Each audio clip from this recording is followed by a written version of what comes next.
Ladies and gentleman, welcome to my YouTube channel NK blog.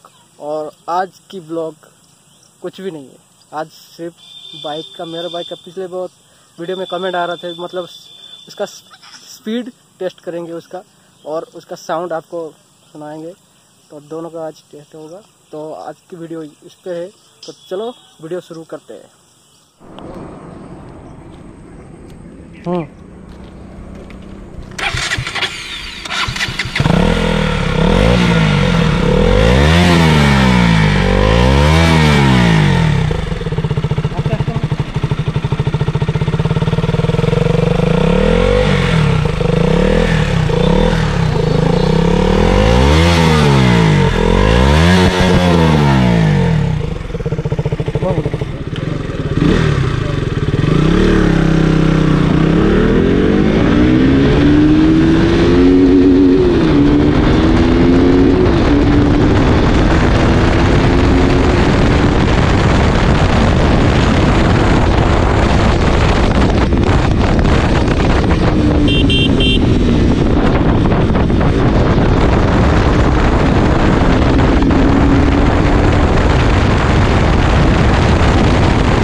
अभी हम मतलब दो लोग थे बाइक में, इसीलिए मतलब आया 132 या 131 के स्पीड आया।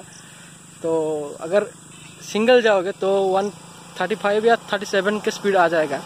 और वीडियो कैसा लगा मेरे को कमेंट करके बताओ, क्योंकि ऐसा वीडियो मैं लाता रहता हूँ। और जो KTM का साउंड आपको कैसा लगा, तो साउंड का टेस्ट सुना है ना, वो साउंड कैसा लगा वो भी हमको कमेंट करके बताओ, क्योंकि ऐसा वीडियो मैं लाता रहता हूँ। आज के लिए इतना। Live your life, live your dream, boom.